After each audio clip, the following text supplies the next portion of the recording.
Ladies and gentlemen, boys and girls, children of all ages, you know who it is. It's World of Wrestling here today to discuss about AEW Dynamite January 4th, 2023 review.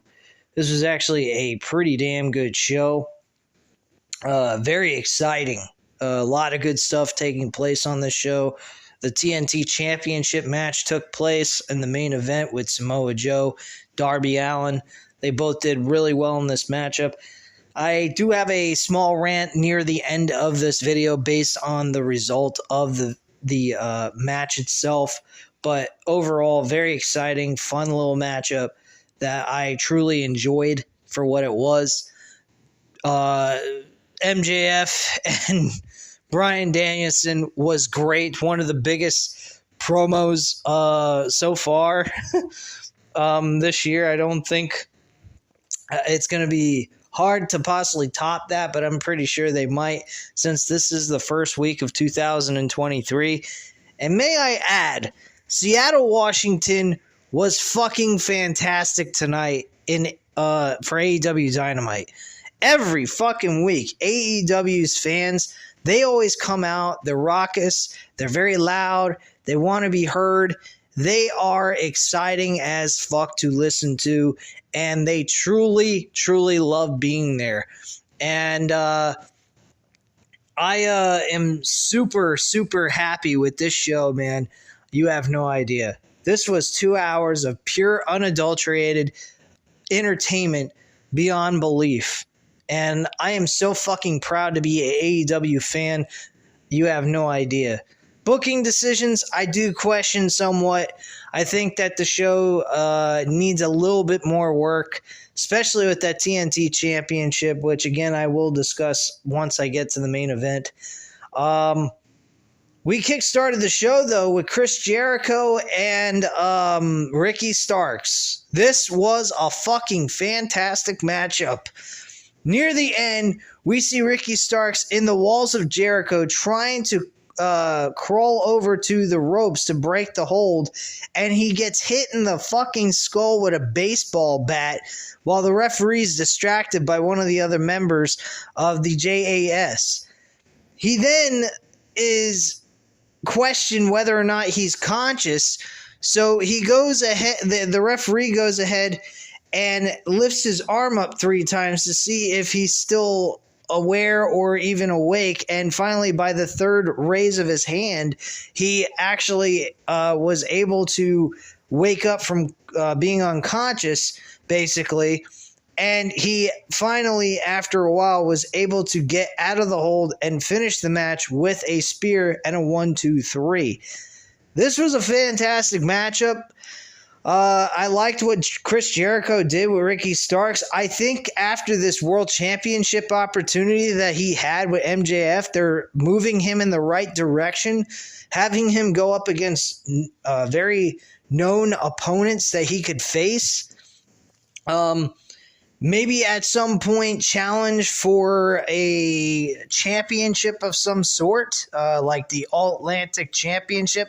They might be able to do something with him holding that belt, utilize it on actual Dynamite instead of Rampage every week like they do with Orange Cassidy. I think Orange Cassidy and Ricky Starks for the All-Atlantic Championship would be an exciting matchup, but I'm not sure. I really am not sure. Maybe they just keep any title off of him right now. There's quite a few faces in the mid-card division that actually own the belts, and he's actually a face, so they don't like doing face versus face type of matchups. So I'm not quite sure what they can do with Ricky Starks, but right now, at this point, it seems like they have him in the right direction. Where they go from here, I don't know. I mean, he beat Chris Jericho. I think Jericho should have won this match, truthfully. But technically, it wasn't a bad deal. But I'm not liking the idea of Jericho losing every single week lately like he has. He lost to an enhancement talent, Action Andretti. And, I'm totally cool with that shocking ending. But this losing streak he's been on is not all that, something I'm interested in watching. I mean, if they're going to break up the JAS society, they ought to do it sooner rather than later. I mean, if they're going to do it, probably the best time to do it is at Revolution. The best option I can think of is having the entire group of JAS Society go up against Ricky Starks and 4 other members that he can pick up on his own. A couple of guys I would think of that he could use with him is actually whatchamacallit. He could go ahead and get Darby Allin, Sting maybe, if they want to include Sting. I wouldn't do that. Get Wardlow in there maybe. Get him in. Well, actually, no, I wouldn't have Wardlow in there. He's already lost to Samoa Joe. You could get Orange Cassidy in there. That would probably be a good idea to boost him up a little bit. He needs a little bit of some help of popularity boost with his name, because all he's been utilized for is Rampage. So Rampage is basically his home to go ahead and defend his title, which is kind of idiotic. And then, it is what it is, I guess. I don't know really who they could, put him with. They could put the tag team champions, the Acclaim, with them and not have the tag team titles defended on that pay-per-view. They could always utilize the Trios tag team titles as their tag team division championship matchup. Since there are 2 different tag team divisions, you have the Trios tag team titles on the line during that event for March 5th. So that might be a good idea, and then have the JAS Society actually lose to the group that Ricky Starks decides to put together as his 4 other tag team partners, and they could do like a street fight like they did back when the JAS went up against the Blackpool Combat Club. That's an option they could go with.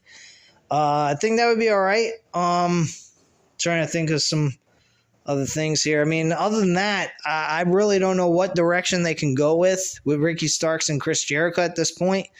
But yeah, I mean, you see, Action Andrade would be another good person to add to that tag team, 5-on-5 tag team matchup.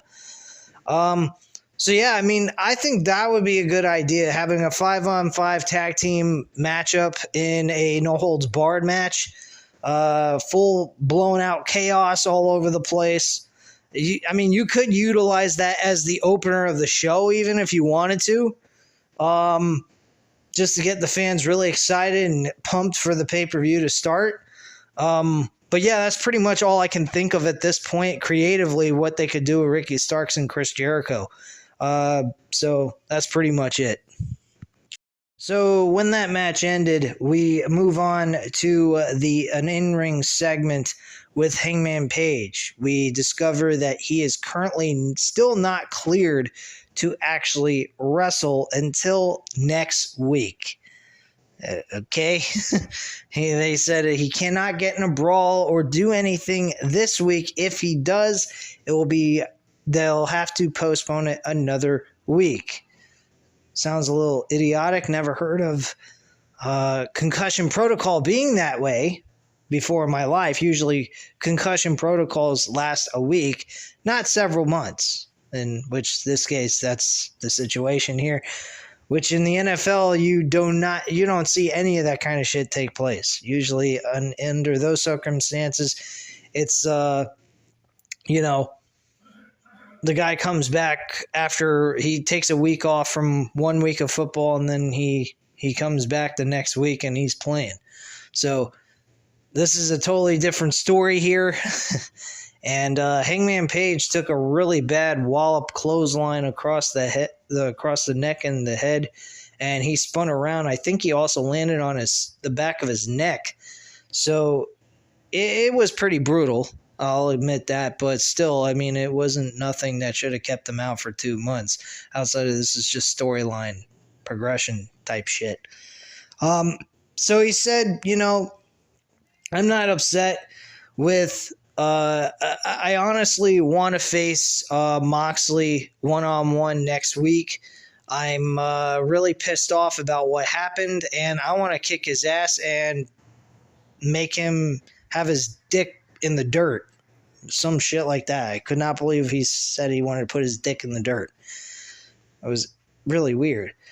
Anyway, moving forward with this segment, we had Moxley finally come out and say, I'm really tired of all your sympathy shit.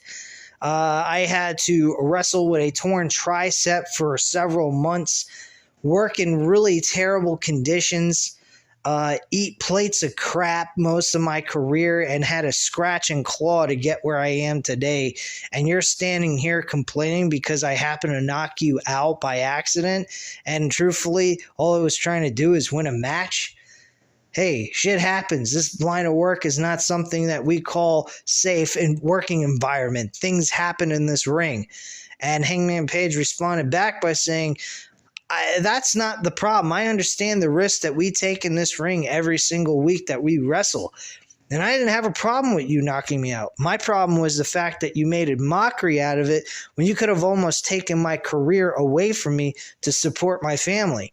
So that wasn't the reason why I wanted revenge. It was the fact that you made a joke out of it, and that's why I want to kick your fucking ass. So this led to Moxley kind of standing there, listening to him talk and get all wild and crazy, wanting to just rip his fucking head off, but he didn't want to hit him because he didn't want the doctors to say he can't wrestle until another week from now. So he didn't do shit. But he said, at the end of the day, I'm going to beat you and I'm going to finally put you down for good. So he's out for blood, Moxley. He wants to rip him to shreds. Now, folks, the way this promo looked to me, it looked like Moxley could turn heel. And I talked about this with Matt 87 Eagle before I came here and did this review. He kind of thinks I'm in the wrong here, that they should not turn Moxley heel because it wouldn't make a lot of sense to make him heel when he could possibly go after the world title later on in the future or something like that against MJF in a rematch. I'm not disagreeing with that, but the way this looked, he looked like he was turning downright fucking evil, man. He looked like he wants to kill. And to me, that's an evil Jon Moxley. And the more and more we have watched him throughout the months, he's getting worse and worse. I don't know if they're showing signs of him becoming a heel, or it's just my own opinion or viewpoint on the situation. But my goodness, this guy is looking like he's an in-betweener right now. And once we see Moxley at Revolution, we might see a heel Moxley after the show is over. I'm not going to say how. I told Matt 87 Eagle what it would be, but I'm not going to say how on here. I'm going to keep that as a secret until it actually happens, if it does even. Yeah, I'm not quite certain we are seeing Moxley as a heel. We're not going to see Moxley as a face for much longer. That's just my viewpoint. So that's all I have to say on that. We then had a tag team title match with the Acclaim against Jay Lethal and fucking Jeff Jarrett. It's 2023, folks. We have seen Jeff Jarrett wrestle in the fucking early 90s. That's right, folks. Jeff Jarrett's been wrestling since the early 90s. And I have no fucking idea how this guy is still in the wrestling industry at this point. But, man, would he please go the fuck away? Max Caster started the match out with him going ahead and during the entrance doing his normal little rap deal. He was shitting all over TNA. He said TNA now stands for Total Nonstop Acclaim. That was good. And he just shit all over TNA. He didn't even talk about Impact Wrestling. He was just talking about TNA when Jeff Jarrett ran it. He said that Dixie Carter had to run it for him because he was running it into the ground. Shit like that. And it was just downright fucking laughable how Max Caster was just demolishing Jeff Jarrett and Jay Lethal in his rap. I thought it was fantastic. Last week they did the same thing, and I thought that was great too. So this match, I'd have to say, was pretty damn good. There was a point in this match where I thought that they were going to give the titles to Jay Lethal and Jeff Jarrett. Jeff Jarrett hit the stroke. He then, Jay Lethal went for the pinfall on Anthony Bowens, and Anthony Bowens put his foot on the rope. The referee couldn't see it because where he was positioned, and then Sanjay Dutt kicked his foot off the rope, or moved his foot off the rope so it wouldn't be viewable. He wouldn't be able to see it from if he was to turn his head to the side. And then one of the other referees pointed out to the ref that was officiating the match that his foot was actually on the rope the entire time before he counted to 3. So this match should continue. The referee agreed, and the match restarted. They could have also done a little bit of like doing a replay and reviewing the ending of that match just to make sure that the call was correct. I mean, didn't have to go that far, but it would have made a little logical sense to do that since he was the official in the match. So that's all I have to say on that subject, but they restarted the match, or continued it, I should say, and the Acclaim walk away with the victory with the 1-2-3, and they are still your AEW Tag Team Champions. All right, so we then had a interview with Tony Schiavone, Britt Baker, and Jamie Hayter over what was going on with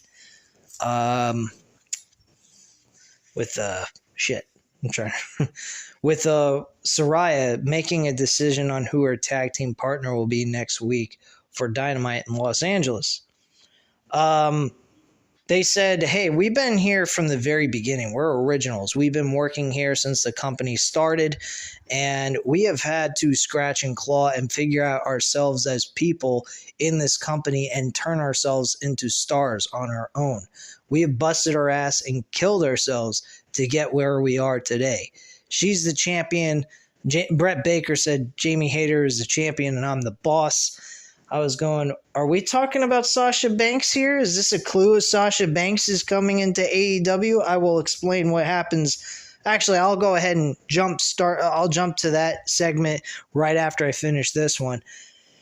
And she says that we've worked our tails off to be where we are today. And this women's division's got a lot of good talent here. And why she has not made a decision yet on who her tag team partner is beyond us. But at the end of the day, she's a killer and I'm the pillar. And that's what Brett Baker said to close out, and then closed it with her catchphrase to end that segment. Jungle Boy makes an announcement to Big Bill and Lee Moriarty that they will have a tag team match with them next week with him and Hook.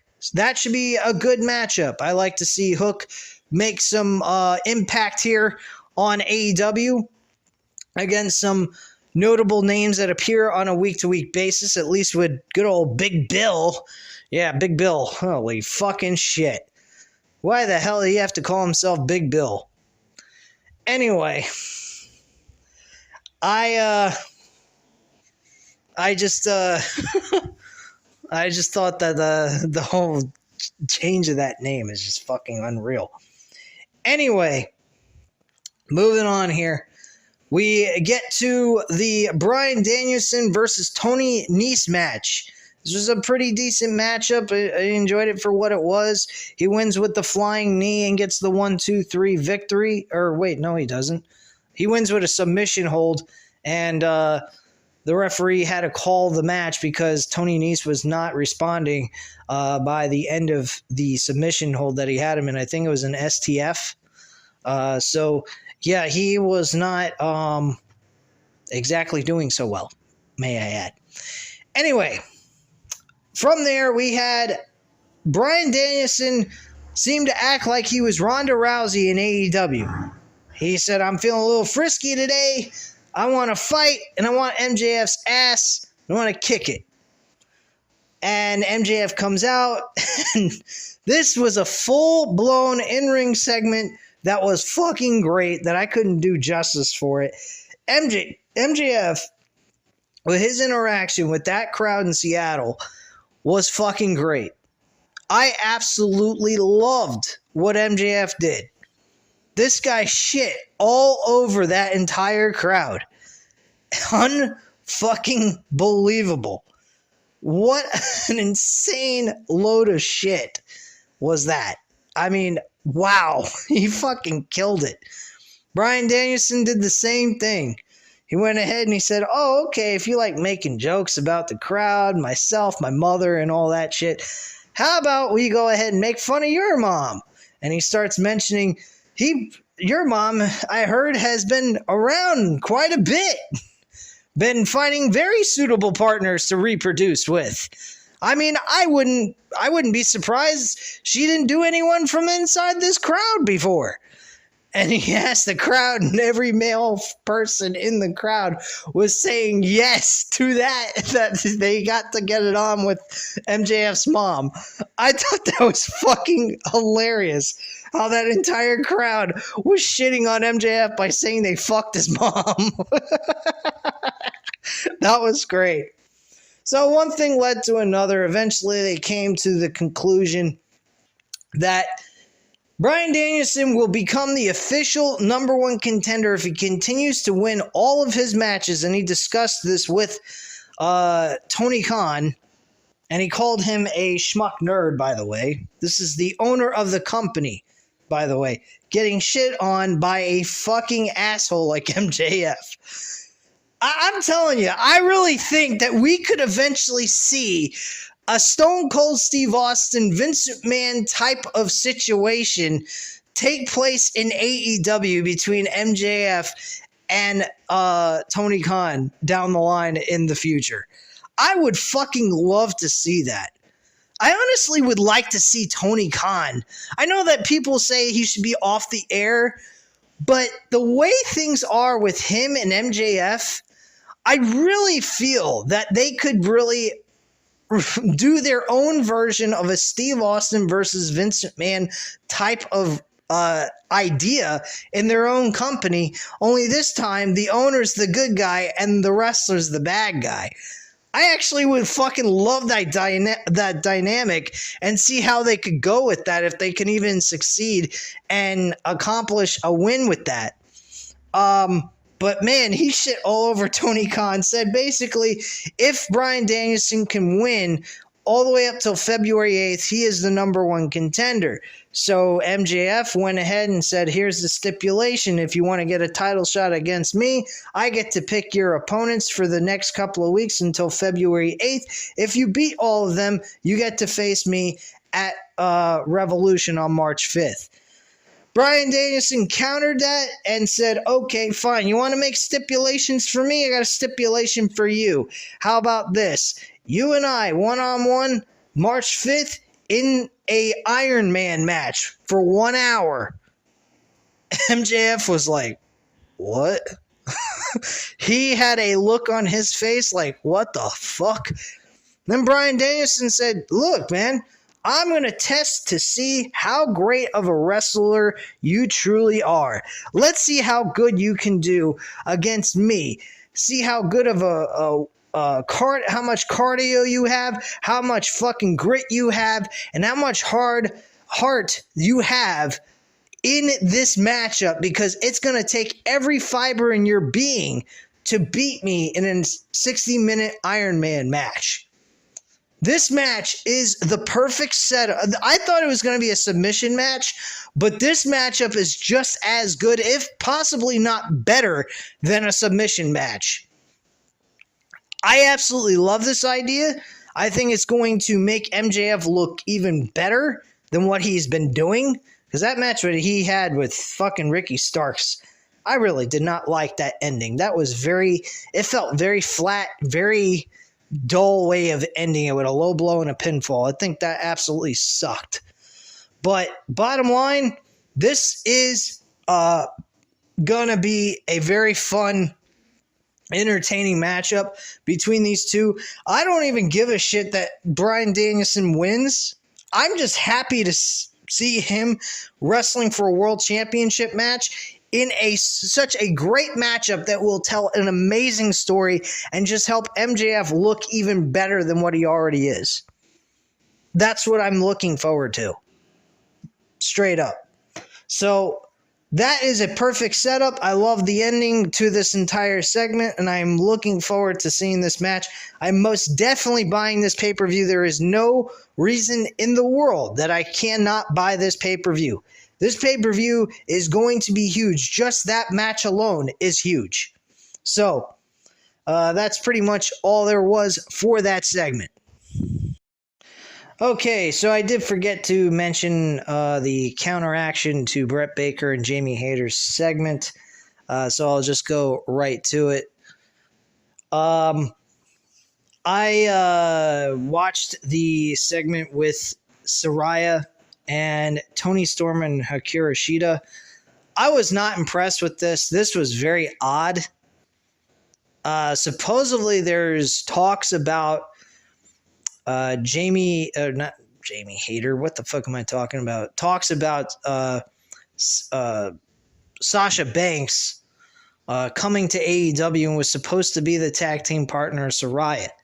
And supposedly now the decision was made that Saraya has decided between the two, and both of them are terrific wrestlers. She instantly just turned to Toni Storm and said, we really do have a great connection. They're sitting there talking to each other and like basically ignoring Hikaru Shida in this segment. Renee Paquette was just like, okay, there you have it. We have she picked her tag team partner. I'm like, what? Why would you give that away? Now I'm hoping maybe there's some kind of audible made here. There's a change. We go with something else. We bring in Sasha Banks out of the blue. Maybe they do an attack. Maybe Brett Baker and Jamie Hayter does an attack, or we do Hikaru Shida turning heel and attacking Toni Storm. We get a storyline out of those two wrestling each other in a singles grudge match or some shit. And then we finally get Sasha Banks to show up and replace Toni Storm with Saraya, and they team together against against Brett Baker and fucking Jamie Hayter. If that is to be true, if that does take place, I will be happy with that. That I will be totally fine with. But the way this segment turned out to be is a no-go for me. It absolutely fucking sucked. I did not like this at all. I thought it blew, and I was not impressed with this whatsoever. I really did not like this, and it made like Saraya and Toni Storm were turning heel, and Hikaru Shida was a fucking left-out child. Like a disowned, forgotten about, not wanted as a friend, some kind of shit like that. And that is really, really fucking weird to me. Felt very unnatural, very strange. It should have been Saraya just basically going, honestly, I don't know. I really don't know. Both of these women are great wrestlers, and I don't want to hurt either one of their feelings. I don't know who I want to pick as my partner, and just leave it at that until the episode next week. But they just went straight to Toni Storm, and Hikaru Shida sitting there like a fucking dumbass going, what the hell just happened? That's kind of what I got out of it from Hikaru Shida's reaction. So, I don't know, man. Anyway, before that, we had Swerve Strickland against AR Fox. These two were actually rivals in Lucha Underground, supposedly. I did not know Swerve Strickland wrestled in Lucha Underground. That's a new one to me. So AR Fox and Swerve Strickland was an okay matchup. There was some outside interference by his two hoodlum bros, and that was pretty much that. He ended up, what am I talking about? Swerve Strickland ended up winning this matchup by a little bit of distraction help by his crew, and he ends up getting the 1, 2, 3 and walking away victorious. We are definitely going to see Keith Lee return, and we're going to see Keith Lee get over on Swerve Strickland more than likely at some point down the road. All right, next we had the Gun Club making a mockery out of FTR. The FTR lost their IWGP Tag Team titles from New Japan Wrestling last night. And on top of that, they pretty much did a funeral types mock on the FTR tag team. And apparently it doesn't look like the FTR is no longer a part of the company. I'm figuring that this is a storyline between these two teams, I would imagine. But I guess that is not the case. And they are no longer with the company. Hope that's not the case, but if it is, it is. They always got WWE, and hopefully Triple H can treat them with proper respect than what Vince McMahon gave them on the main roster, such as shaving their backs on national television while the Usos make fun of them and record it. Yeah, that was a very sad time in FTR's career. I thought that was really pathetic. But anyway, that was somewhat funny. I thought it was a little entertaining, but at the same time, finding out more information on that, FTR is looking like they're falling out of the company's graces because of Dax Hardwood's comments about CM Punk. He is supportive of CM Punk. Chris Jericho is not. Chris Jericho is on the fence of he is going to do whatever he can to prevent CM Punk from ever coming back to AEW. I mean, I know I've shit on CM Punk a lot on this channel, but, it is what it is. And I'm not a fan of CM Punk anymore for his actions and the way he acted. I think he could have handled it a lot better. And I don't think he's a lot of help to the AEW locker room. So, yeah, I'm on Chris Jericho's side, but I don't think FTR should be punished for, sharing a viewpoint and having a friendship with CM Punk, that they should be punished. That's kind of idiotic. It's plain favoritism. They're very good talent. They make your company money in tag team wrestling for your tag team division. They're one of the top dogs in that. And you guys are, Tony Khan's treating them like they're trash, and they're not. They're one of the top tag teams in their division. They were doing some amazing stuff. And because Dax Hardwood happened to have a podcast and say some positive things about CM Punk and how he feels about him, it's kind of stupid as fuck. I really did not like that viewpoint. And from what I read, that is not a proper way of treating a talent who has done nothing but help your company out through all the things that has been happening throughout this year of 2022, I should say. They've done some really good stuff, and we're not utilized correctly whatsoever and just treated like shit. I did not like that. And finding out this information really made me even more upset with this segment. Next up, we had Jade Cargill and Red Velvet against Kiera Hogan and Sky Blue in a tag team matchup. This match was whatever. It wasn't that big of a deal.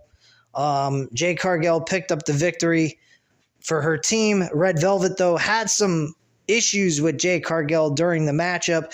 Jade Cargill was hogging up the match most of the time, did not allow Red Velvet to get in the ring and do her thing as well. So she got very frustrated and just walked away and just did not care. But anyway, that was what took place there. So there's some sort of dissension going on between Brett Baker and fucking Red Velvet. Or not Brett Baker, Jade Cargill and Red Velvet. So, yeah, that's the situation there. Then we had the main event.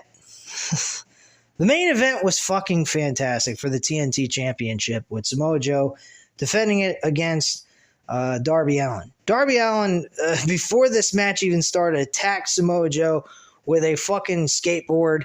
He also used a ladder, did a Jeff Hardy type maneuver off the top of the ladder on the rampway and landed on top of him and just started to destroy him. And then when the match started, that's when Samoa Joe started taking over throughout most of the matchup.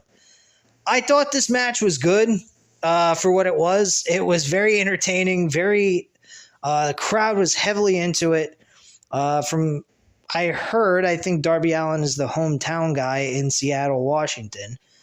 And he took a fucking beating. Had his head walloped into the ring post, thrown from the ring to the outside onto the floor. I mean, Samoa Joe really beat the holy hell out of this guy. At one point, Darby Allin's legs were folded underneath him, and fucking Samoa Joe just did a body drop right on top of him, and with his legs folded underneath him. That had to hurt like a fucking bitch. Eventually, he got the advantage, Darby Allin, and got the actual coffin drop and got the 1, 2, 3 with several coffin drops, I think like 2 of them, and then got the 1, 2, 3 for the victory. It was a big celebration. People were very happy about the ending, but what are we going to do from here? This is the big question. Samoa Joe had a lot of momentum going into this matchup, and then he loses to Darby Allin, who only had a 1-week build with this guy. I truly do not understand how in the hell this is, a thing for the TNT Championship. How is this title going to get any prestige out of this by having the title switching hands constantly every 2 months? It's not going to build to anything. Makes absolutely no sense to me. But Darby Allin winning might be a boost to his own name. He did some great things with that TNT title, so it might be a plus, but it might be a negative too. I'm not sure. It all depends on what Tony Khan does to help book that title the proper way. I don't know what it is. I don't know what the fuck his problem is. I don't know why he keeps having the titles being swapped around to different wrestlers, but I think it's absolute trash, and it hurts the championship altogether because that title, when it first came in, was prestigious. It was utilized like a workhorse championship and was put in really good matches, and the champion held on to the belt for quite a few months, like at least 6 months. And we're not getting that anymore. It's just a title that's swapped around like a hot potato. That's not a good way of building a championship up and making it prestigious. And especially trying to build a star up with that belt. It doesn't do much of anything. So my viewpoint on this is great match, terrible booking ending here. The decision on who actually gets the win, I didn't agree with this, but they get the happy ending moment for the show with Darby Allin being in his hometown. Great, fantastic. What are we doing from here? That's all I have to say on that. Anyway, guys, at this time, you know what to do. Hit the like button if you like this video. Hit the subscribe button if you're not already subscribed to the channel, and leave a comment down below. I'll definitely get back to you on that. I thank you guys very much for watching, and have a great night, guys. Bye.